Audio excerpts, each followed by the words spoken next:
Valentine Master in Public Governance.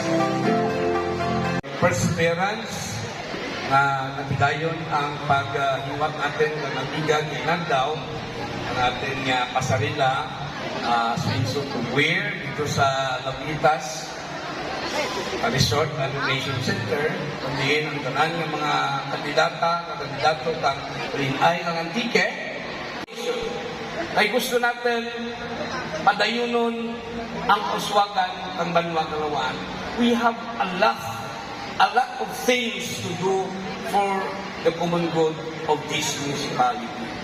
Kabay ng ating paglimaw kadyap will be the service that he rendered for 44 years in the municipality of Lawaan.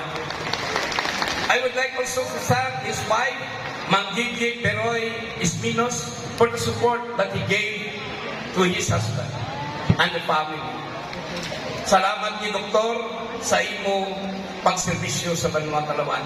You touch the lives of many people, from the common tao hasta sa ating mga katauhan na nagkinanglan ng imong bulig. Ever since, from day one that you helped and you served the municipality of Lawaan. I know that you also struggled so much, the ups and downs of your career being the municipal health officer of this municipality. But still, you hardled it. Tayo na kang makabulig sa tagsa-tagsa. So again, to the bottom of my heart, to all of you, health personnel, NCR, Mendro, DA, legislative body, ang ating mga assessor, engineering, ating DSWD, legal workers, my working horses, Mama Alcalada.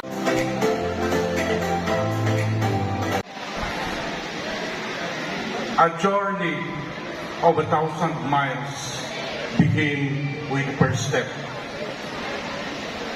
Kapag umpisa ko dyan sa Lawaan, nabadlayan gid ako kato magpanumdum. Why?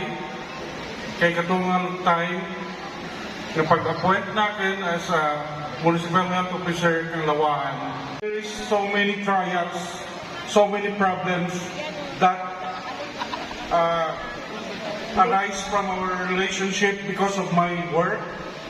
Pero because of genuine service to the people, bisan pa magpamulaw tanatana, magagwanta tanatana, kahilap ka natin kung gabi, kung aga, yes, man tanagi hapon. Because of her patience, pag-insyende ng ating obra, amulya, na nakakontinue ako more than 37 years.